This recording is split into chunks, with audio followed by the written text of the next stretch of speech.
Bem-vindos a mais um podcast. Pode falar de câncer, sim. Pode falar de história de vida, pode falar de inspirações. Quem nunca se perguntou, poxa, será que passar mesmo por um câncer é o fim da vida? Coitado daquele sujeito, teve um diagnóstico de câncer. Ai, meu Deus, coitado, tá morrendo. Será? Nesse podcast a gente vai trazer várias histórias que podem surpreender, tanto pelo lado como as pessoas reagiram a um diagnóstico, como a forma como elas estão lidando com a doença, quem já passou, quem está passando. E para trazer essas histórias lindas de viver, não é lindas de morrer não, lindas de viver, a gente hoje convidou uma pessoa super especial. Eu poderia chamá-lo de doutor, né? Doutor Otaviano Freitas, médico, cirurgião. Mas vamos pensar aqui, quem é o Otaviano? Bom, o Otaviano Augusto de Paula Freitas, eu nasci no dia de São Pedro, 29 de junho do ano de 57. Eu estou velho, 66 anos, né? Mas, como disse Fernando Pessoa, minha alma não tem nenhum cabelo branco. Por dentro eu continuo bem novinho. E em 1980 eu me formei em medicina e fui ser cirurgião. E naquela época, o cirurgião geral fazia tudo. Eu operava câncer, eu operava cirurgia vascular, eu operava cirurgia urológica. Fazia parto, né? Parto, abdômen, tudo, né? A gente fazia muita coisa. E fui trabalhar no João 23, né? Onde eu tenho uma história longa, né? Fiquei 37 anos na cirurgia do trauma lá. E na prática, operando, durante muitos anos eu operei câncer, não muito. Depois eu me dediquei à cirurgia bariátrica e à cirurgia do trauma no João 23. Então essa é a minha formação. Sempre gostei de escrever. Na minha família era muito comum a gente encontrar para ler poesia da gente, né, dos primos. Meu irmão escrevia muito bem. E meu avô era um excelente poeta. Então, eu tenho também no sangue a questão da escrita. Então, temos um cirurgião, um escritor. O que mais, Grazi? Bom, agora, pai, né? Claro, pai. Né? E adoro meus filhos, né? Conta da sua família pra gente, Otaviano. Eu tenho 2 meninos, né? Os meninos lá de casa, tudo mulher, né? Mineiro fala assim, né? Mas os meninos lá de casa é um menino e uma menina. É isso aí. O Pedro e a Bárbara. E agora uma neta. E a Bárbara me deu uma netinha agora, né?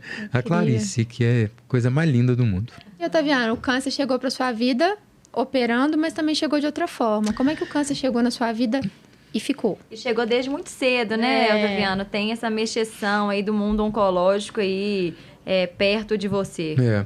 Na família do meu pai tem uma prevalência muito alta do câncer, né?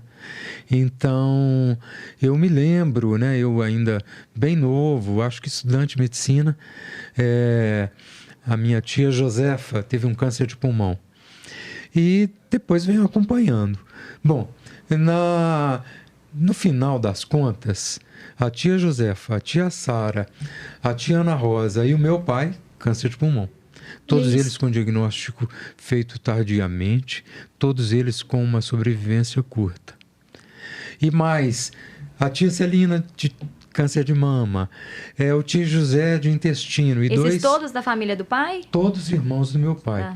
E 2 tios, 2 tias com tumores do sistema nervoso central. Para quem pergunta o que é uma história familiar positiva. Francamente positiva. Esse aí a gente não tem nem dúvida. Né? Esse aí a gente já para até de anotar, fala, entendi, tá bom. Chega, para, né?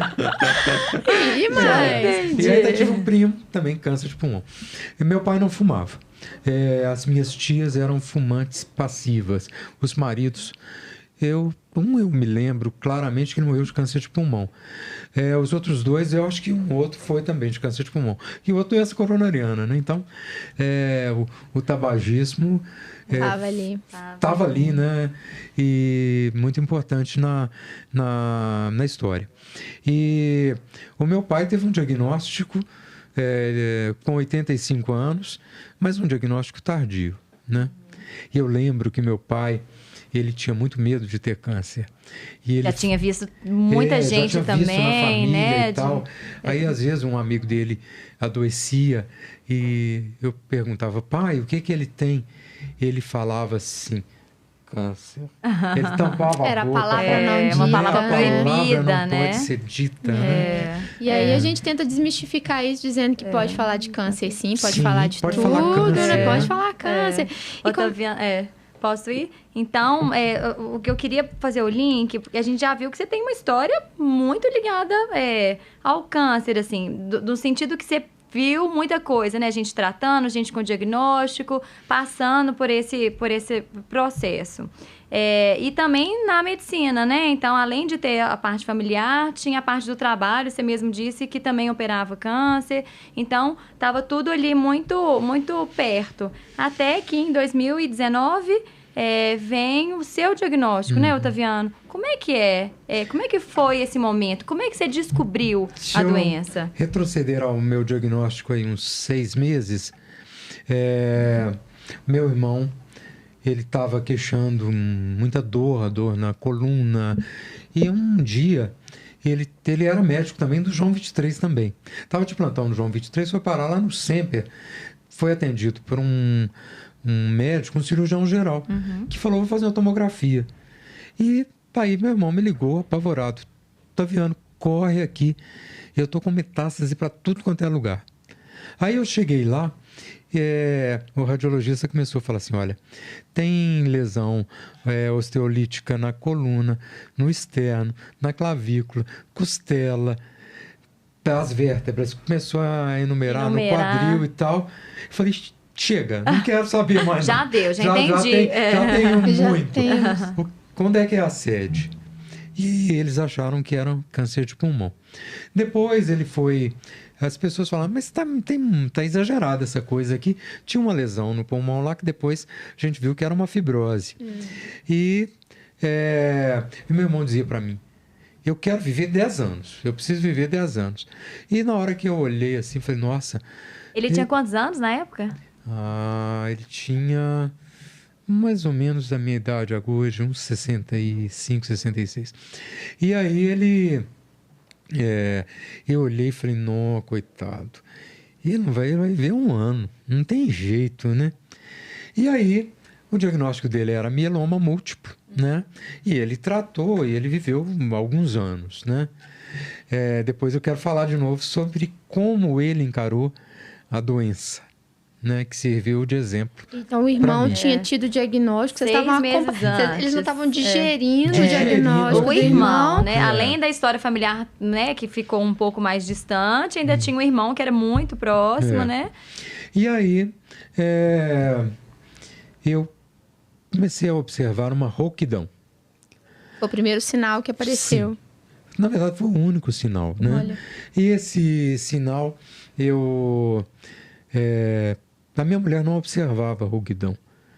Era muito discreta. Meu filho um dia falou, uai, pai, você tá rouco, sim.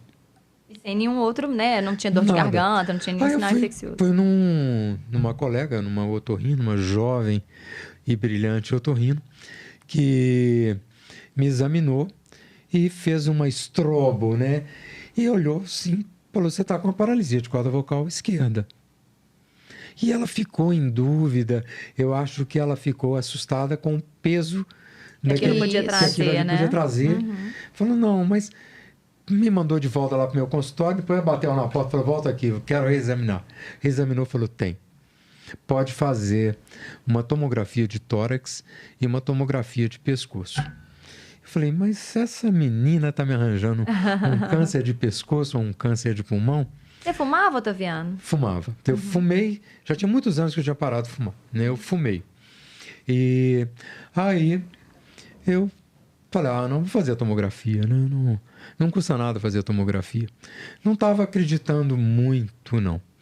E tanto é que eu fui para o hospital, fui sozinho. Quando eu tô lá na sala de espera lá, falei, gente, eu não contei para ninguém. Deixa eu avisar minha mulher que eu vou fazer uma tomografia, porque aí eu já preparo ela, né? Se tiver alguma coisa, eu falo, não deu legal, né? E aí... Já na sala de espera, assim, né? Nos 45. E aí, entrei, fiz a tomografia, e aí é o lado que ser médico não ajuda, né? Não. Eu tô sentado lá e eu olhei assim e falei, já deu tempo de olhar essa tomografia. Aí chega o chefe da radiologia, falei, ixi, chamaram o chefe. O negócio não deve estar bom, não. Aí o colega, um excelente radiologista, me chamou, Petrônio, me chamou e falou, tá vendo, aqui ó, sua tomografia de pescoço está ótima. Aí começa a notícia boa, né? Aí o chefe da radiologia botou a mão no meu ombro. Falei, já sei. Agora não tem escapatória, né? Aí ele me mostrou a imagem, não precisava de ter me mostrado. Eu vi muito bem. Eu vi um tumor na parte superior do lobo pulmonar esquerdo, superior esquerdo. Isso em 2019. 2019, dia 6 de janeiro. Aí, é lógico que eu tive a impressão de que alguma coisa tinha desabado, né? E foi o chão que desabou, né? Eu fiquei perdido. Aí, fui para casa, contei a minha mulher. Foi sozinho para casa, Otaviano? Foi embora. Foi. Interessante que eu me perdi dentro do hospital da Unimed, né? Que eu trabalhava lá, era onde eu trabalhava. Eu não achei o elevador. Eu tenho uma impressão que acho que a gente fica meio... Fora do ar. Fora do ar, né? Então, às vezes, as pessoas continuam falando e a gente já tá... E olha que ele tinha uma bagagem, né? De ter tido uma experiência familiar. Passou perto dele, ele rondou com o irmão, o pai, os tios. De uma certa forma, viveu aquilo, né? Mas aí, dali a ter o diagnóstico, era outra história. Aí, de lá, eu conversei com a minha mulher e ficou muito apavorada, né? Até hoje ela fica mais apavorada do que eu já não fico mais apavorado. E aí, nós ligamos para o Dr. Amandio, né? E agendei uma consulta com ele. E eu já agendei um cirurgião torácico, que é o Nilson, né? E que eu conhecia, trabalhamos juntos e tal. E quando eu cheguei no Amandio, levando a tomografia, eles ainda tentaram ver se fazia algum outro diagnóstico. O Nilson, sobretudo, fez lavado bronco, porque ele queria achar uma tuberculose coisa, ali, né? Uhum. E ele falou, uma lesão pequenininha e tal. Muito bem. E aí o Amandio me preparou, nós fizemos exames e rapidamente eu fui para a cirurgia. Aí você me perguntou, né, como é que é esse negócio de ser médico, né, se mudar esse ângulo, né? Interessante que o ângulo que você senta na cadeira e o ângulo que você deita na maca são muito inusitados para o médico. Na hora que eu deito e falo, olha, eu não conheço esse aspecto do hospital, esse teto, né? Essa visão, o foco, tudo isso é novo para mim, né? Aí eu percebi que eu não era médico, ali eu era paciente, né? E o medo foi embora ou ele cresceu? Não, para a cirurgia, eu sou cirurgião, eu acredito em cirurgia. Cirurgia é uma coisa boa, né? Tá com tempo para defender, você tira. Você tira, né? Tudo e resolve. Você tira e resolve, né? E se não dá para tirar, você faz uma ponte, né? Você faz um bypass, né? E basicamente o que o cirurgião faz, amputa ou faz bypass, né? E aí eu fui para a cirurgia tranquilo. O anestesista era meu amigo. De uma certa forma tem esse conforto da gente se sentir acolhido num meio que você já conhece, sim, né? Assim, as pessoas mesmo que seja de um outro ângulo, mas você conhece. As pessoas tinham cuidado comigo, né? O meu colega de plantão de anos e anos lá no João 23, o único médico mais baixinho do que eu lá no João 23, com quem eu fazia bullying. Né? Porque a classe dos baixinhos é uma classe desunida. Você quer sempre ferrar alguém, né? Aí foi, nossa, ele passou um estresse, né? E a cirurgia me deu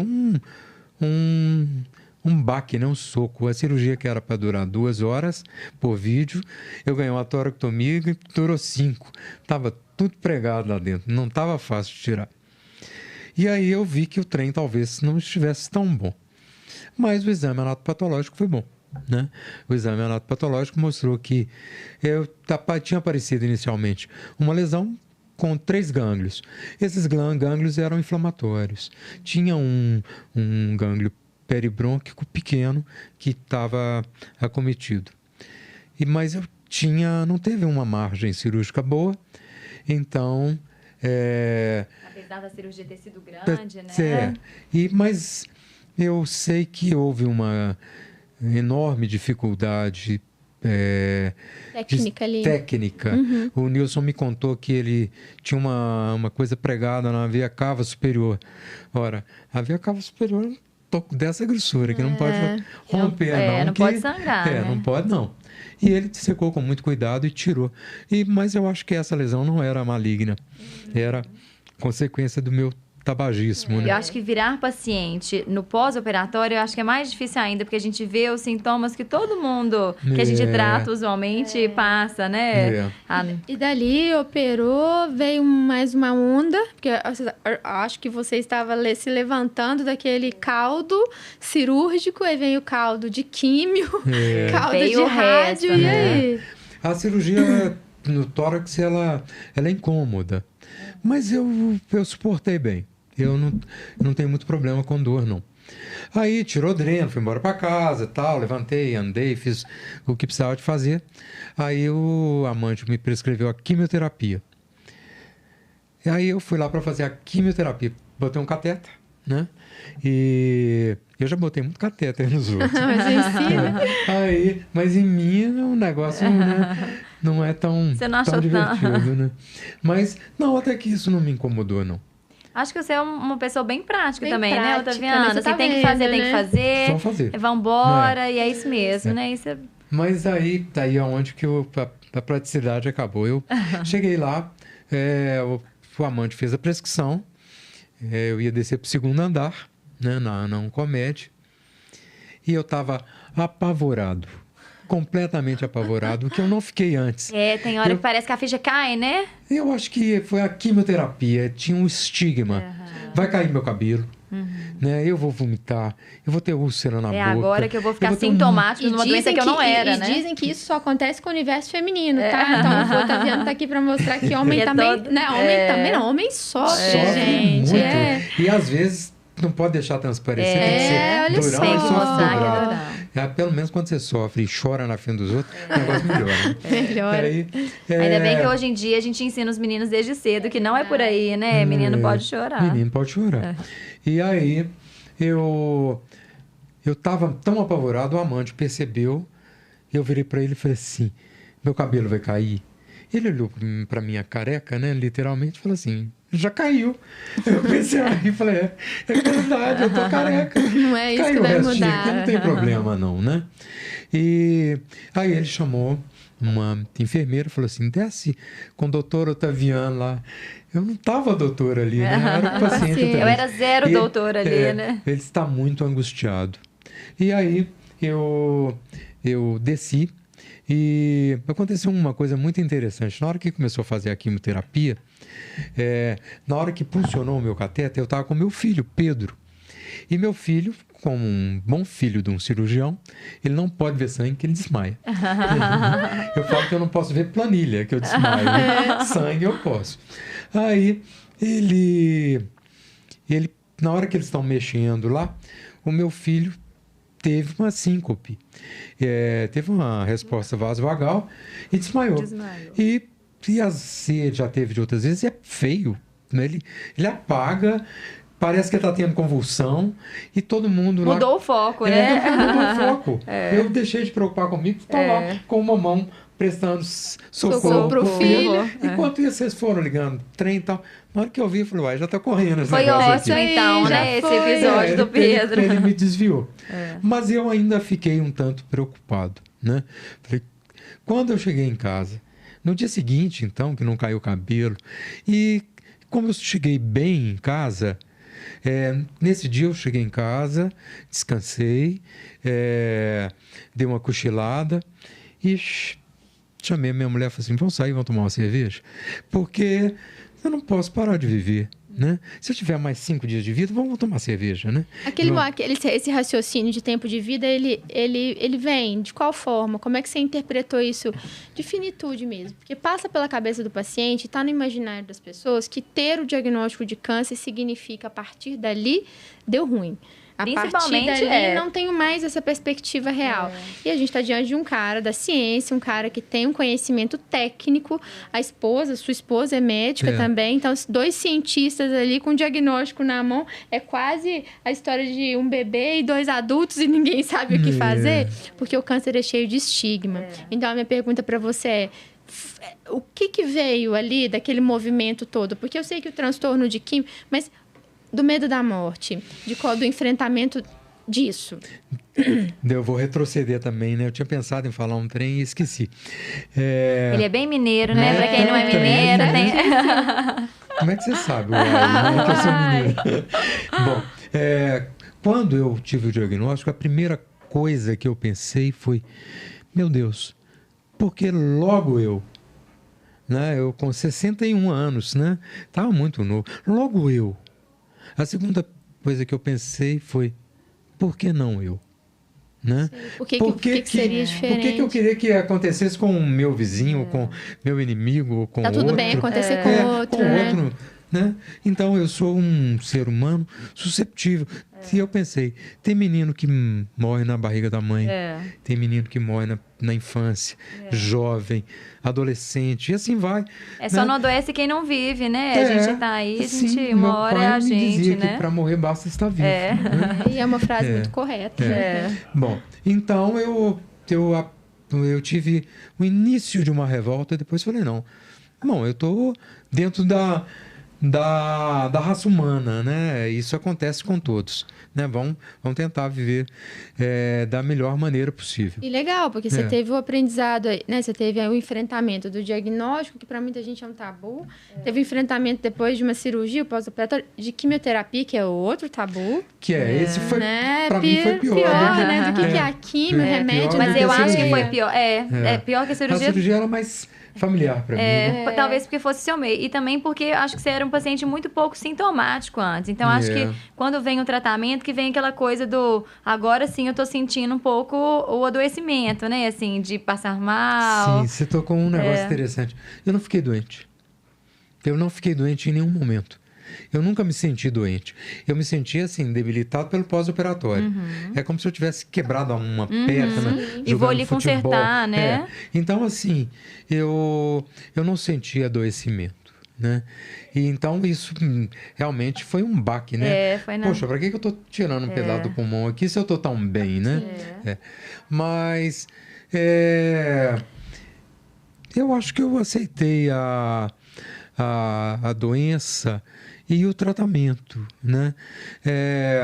Quando foi feita a cirurgia, o motivo da rouquidão foi que o tumor nervo, né? tinha encostado lá no nervo laringeu recorrente. E aí, o que aconteceu foi que eu saí da cirurgia absolutamente disfônico. Você lembra, né? Sim. Era muito... Eu falava sussurrante. E isso me incomodava mais. A limitação causada como sequela, né? Ali, eu sempre gostei de falar, minha voz comunicava era muito boa, bem. E falava no auditório sem microfone. E minha potência foi embora, né? Minha voz... Sansão, cortou o cabelo. Cortou o cabelo. Mas então, na hora que eu me deparei com essas coisas, eu falei assim: parece que o preço que eu estou pagando, eu já venci essa questão da quimioterapia, eu estou tolerando bem, eu estou indo tomar cerveja depois da quimioterapia, eu estou conversando com as pessoas em torno. Eu vou falar uma coisa interessante sobre a quimioterapia, não deixa eu esquecer não. Eu pensei, o preço que eu estou pagando é ficar rouco? É um preço muito pequeno, né? Para eu ter passar por isso, para né? eu sobreviver, viver muitos anos. E me conta uma coisa, Mari te perguntou um pouquinho desse medo, né, que muitas vezes vem no diagnóstico, principalmente você sabendo, né, como médico também tendo mais informação. Câncer de pulmão ainda é uma doença que assusta muito. Tem alguma coisa, assim, depois dessa cirurgia, de quimioterapia, teve alguma coisa que mudou na sua vida, assim, na forma de ver a vida? Alguma coisa que você pensava assim, gente, eu tô aqui, né, com o diagnóstico de uma doença importante, é óbvio que todo mundo vai morrer algum dia, mas toda vez, a gente sabe que quando vem essas doenças, essa questão da morte parece que fica mais perto, tem gente que fala assim, fica até mais palpável. E isso às vezes traz reflexão, né, Otaviano, pra gente, assim, eu vivi a vida de um jeito, sei lá, trabalhava demais e agora eu quero mudar o meu foco. Teve isso com você? Fazer um outro parênteses aqui. Há muitos anos eu faço e continuei fazendo psicanálise. Isso me ajudou sobremaneira, né? Então, manter a análise, né? E com o foco nessa questão da finitude da vida, de uma possível debilidade por causa tirou um pedaço do pulmão, minha capacidade respiratória diminuiu, né? Diminuiu muito não, mas diminuiu. Então, isso daí, a análise, a psicanálise me ajudou muito. Eu acho que todo mundo devia fazer psicanálise. Eu também acho. Né? Médico, então. Bom, o que mais? Mas você ressignificou alguma coisa? Alguma coisa que mudou na sua vida? Eu pensei o seguinte, eu não sei quanto tempo eu vou sobreviver, né? Eu não sei nem se eu vou morrer por causa disso, né? Talvez eu viva e tenha outra causa. De outra coisa. Eu não sei, isso aí eu não sei. Mas eu não vou viver cada dia como se fosse o último. Se eu viver cada dia como se fosse o último, já pensou? Eu vou ter que brigar com aquele pessoal que eu tô doido pra brigar, que eu tô segurando, né? Eu vou ter que sair abraçando, né, todo mundo que eu gosto. Não funciona. Aí eu optei por viver um dia de cada vez. Então, eu acho que é uma das filosofias que a gente mais ouve aqui. E prestar atenção. Eu acho que é mais essa questão do prestar atenção no seu dia a dia também, porque a gente passa... Né, onde vai gastar energia, do que vai gastar energia, redimensionar. Né? Outra coisa que eu pensei foi o seguinte, eu preciso de tomar conta da minha vida. Eu não posso delegar, né? Eu não posso delegar a minha mulher, aos meus filhos, determinadas coisas do cuidado comigo, né? Eu tomo conta, tá?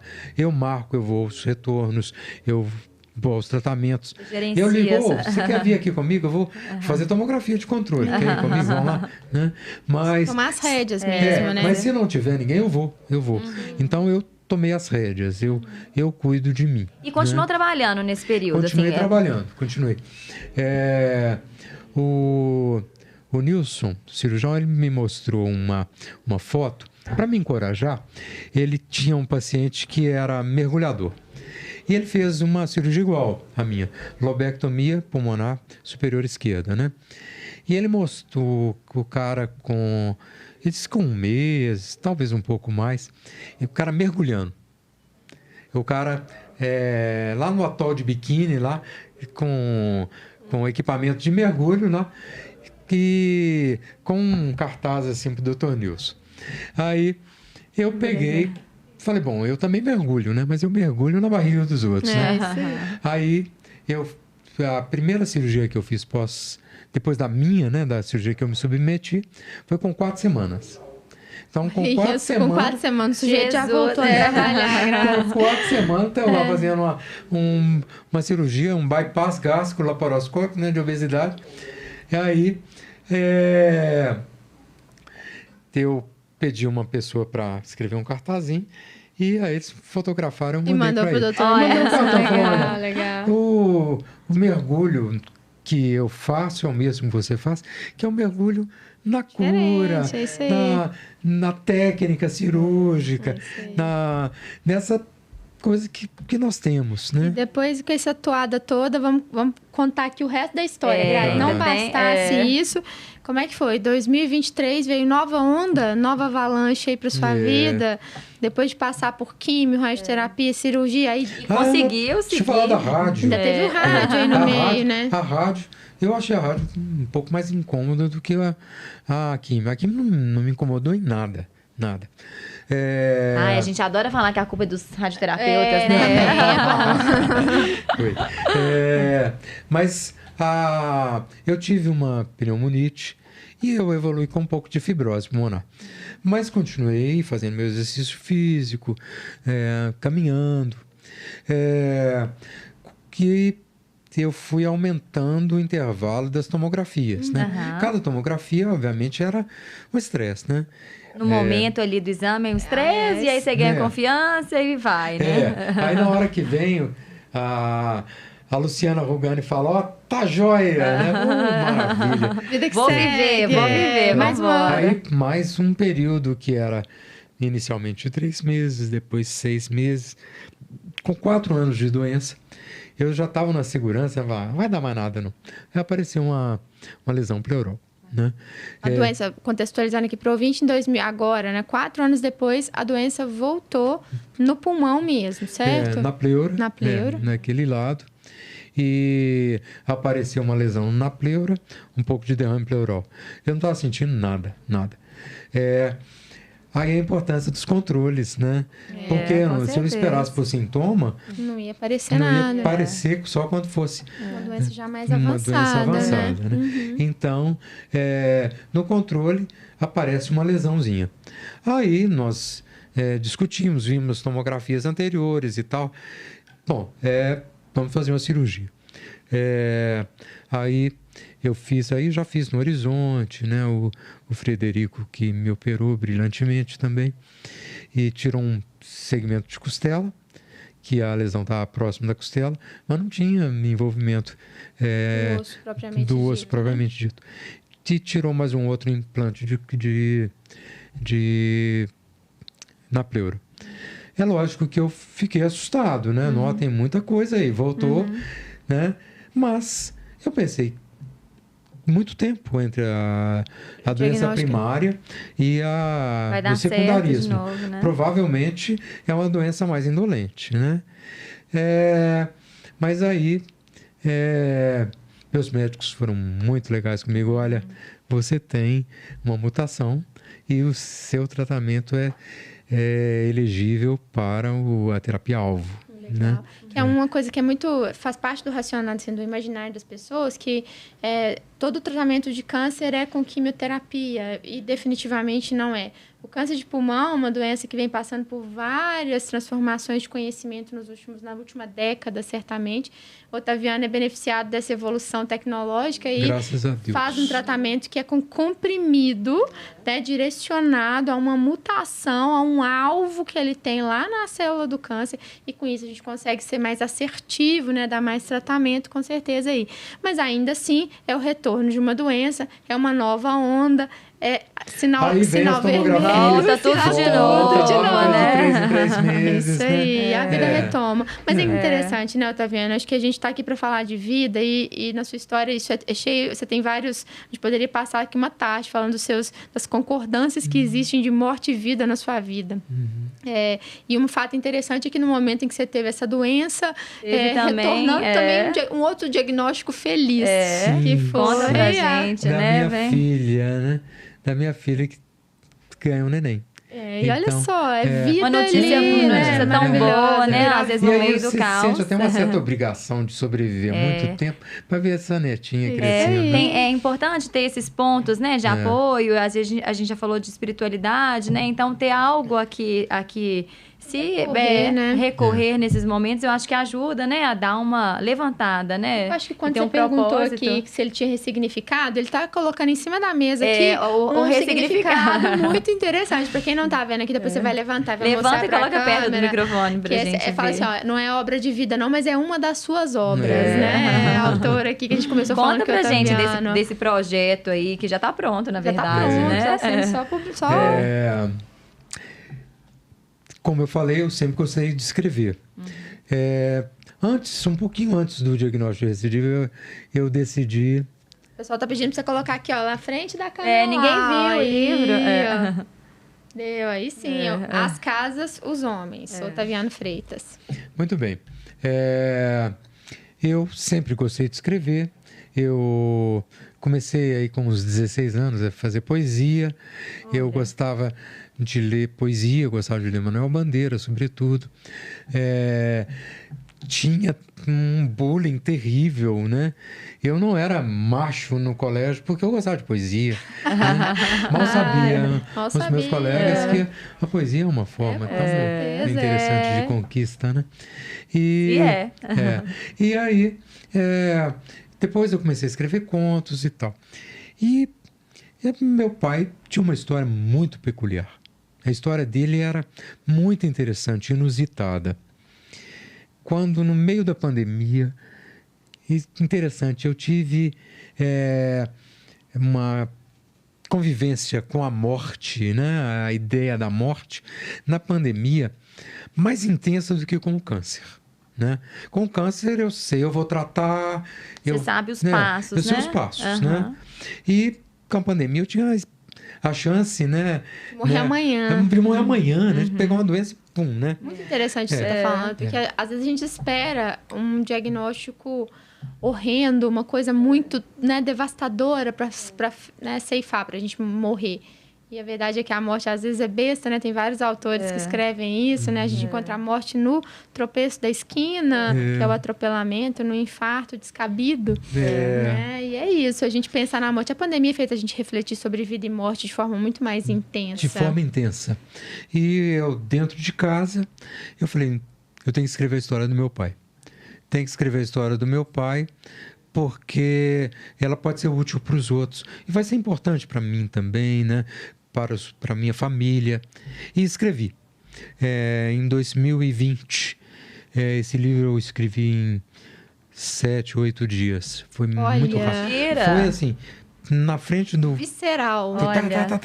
Bom, e na hora que eu escrevi, falei, bom, agora está escrito, né? Se eu morrer, alguém publica. Deixa ele ficar quietinho lá, né? E aí eu fui fazer um outro exercício. Eu sempre li muito, mas aí eu li com o foco na escrita, né? No escritor que eu queria ser, né? E li livros excelentes e fui vendo o fluxo da narrativa, né? Como é que eles colocavam os personagens, as vozes. E aí, quando chegou em 2022, aí eu reescrevi. Aí eu gastei um pouco mais de tempo para reescrever e aí saiu. Saiu agora, tratando. Né? Isso é muito... Eu acho que em junho agora, junho de 2023. Eu acho fantástico, assim, acho que a gente colocar isso em perspectiva... Os projetos cabem, cada um à sua maneira, né? Tem gente que não tem a opção de escrever um livro. Mas pode fazer outra coisa. A gente fala muito isso aqui, inclusive, assim, de como passar pelo processo, né, de tratamento da doença, sem deixar tudo para depois, né? Porque as pessoas esperam a cura, as pessoas esperam o momento que as consultas vão ficar mais espaçadas, que os exames vão ficar mais espaçados para viver. E a gente faz isso tudo justamente para a gente aproveitar cada dia, né? Então, a gente tem que achar um significado no nosso dia a dia, independente de qual vai ser o rumo dessa doença, né? A gente não sabe o que acontece mais para frente. Nós falamos aí que a morte, às vezes, está num tropeço. Mas a gente precisa significar o nosso dia a dia. E a confiança de que a evolução, né, da medicina está caminhando, a gente assiste todo dia, não é só aquela notícia de WhatsApp que chega Otaviana é a prova aí, né? É a prova que desde de que a medicina de precisão que a gente diz, ela está chegando, ela está caminhando e ela tem o objetivo dela é exatamente esse, manter um paciente como você com qualidade de vida e trazendo essa narrativa toda aqui, gente, porque o Otaviana é escritor, é um cara, né, com uma mente brilhante, já deu para perceber aqui, e que tem história demais para contar para nós aqui. Eu falaria uma coisa interessante, o seguinte, que tem algumas coisas muito interessantes, e uma delas é, na hora lá da doença, eu tenho que deixar de ser médico e ser paciente e confiar na equipe.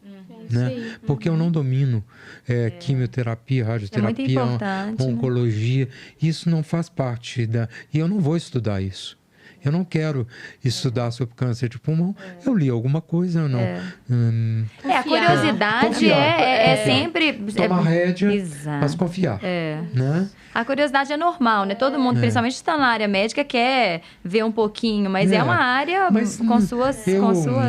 uns 2 anos depois que eu li alguma coisinha. Né? Se fosse hoje, para você poder, não sei como é que tá na sua rotina, uma pessoa extremamente ilustrada, né, que lê muito, que faz bastante referência, é muito comum os filmes, a literatura atual, o mundo do cinema, colocar o câncer, como a gente começou essa conversa, muito na posição de vítima daquela, né, da doença em si, e a gente quer quebrar um pouco esse tabu, dizendo que a vida real é essa, que tem os medos, que tem os receios, que tem os tropeços, mas que tem coisa boa nesse caminho que tem as também, escolhas né? de vida nesse caminho, né, Otaviano? Eu não sei quanto tempo eu vou ver, não sei quanto tempo vocês vão viver. Ninguém sabe, né? A verdade é Mas nós temos que viver, né? Nós temos que viver esse intervalo que nós teremos aí da melhor maneira possível. E sem ficar adiando nada, né? Então... A gente ia pedir para deixar a mensagem para o pessoal, já está deixando, né, Otaviano? Já deixa aí a Faça o que tem que fazer sem desespero, né? Não é sair brigando com o vizinho. Né? É muito bom a sua alegoria de último dia de vida, porque eu acho que faz bastante sentido. Senão a gente faria muita coisa que não deveria. E aí você descobre que você vive o outro dia, você fala, meu Deus, e agora? Nem morri. Exatamente. E agora como é que eu vou Eu acho que é o meu vizinho que vai me matar agora. É isso aí, gente. Olha, o papo hoje podia ficar aqui assim, Otaviano, certamente, mas 3 horas. Pode trazer o café, pão de queijo, tudo. Queria que você deixasse para quem está ouvindo a gente aqui uma mensagem do Otaviano, do que você... de tudo que você passou aqui, que eu tenho certeza que vai mostrar para as pessoas que, né, que esse trajeto não tá longe de ser fácil, essa jornada tá longe de ser fácil, mas ela que pode ser pode leve, ser vivenciada. Pode ser leve, pode ser com humor, né? O humor é uma... Um dia eu estava conversando com um colega e fiz uma piada em relação ao câncer de pulmão.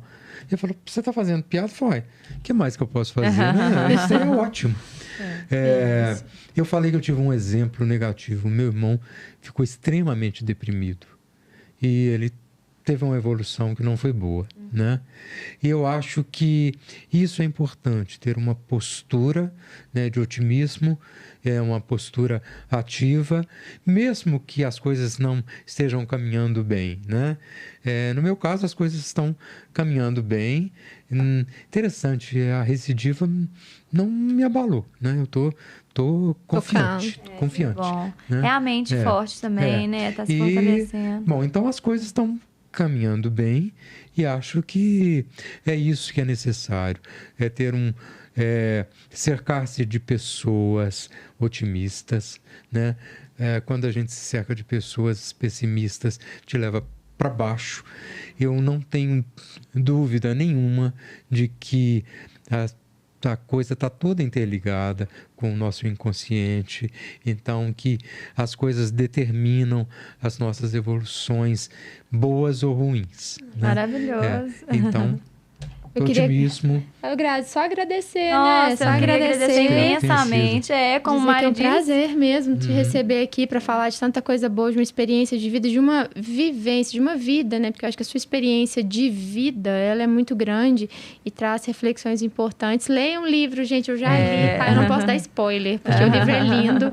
O livro tem muito significado de família, tem muito significado de aceitação, de inclusão, e acho que quando a gente se dispõe a quebrar tabu, esse livro, então, tá bom para quebrar tabus aqui, tá? Né? As casas, os homens. Otaviano de Freitas, muitíssimo obrigada por ter vindo. Obrigada, Otaviano. Foi um prazer. Pode falar de câncer de pulmão, pode falar de câncer, pode falar de tudo, gente. Pode falar de câncer de vida, porque a gente tá aqui é pra vida. Essa história foi muito boa e eu espero que vocês tenham gostado. E se fez sentido para você e acha que faz sentido para alguém, esse espaço deve ser compartilhado, né? Aproveita a oportunidade, manda essa mensagem com o vídeo. Nós estamos presentes no YouTube, no Spotify, no Instagram, no @pode falar de câncer sim, o pode sem o POD, pode falar de câncer sim.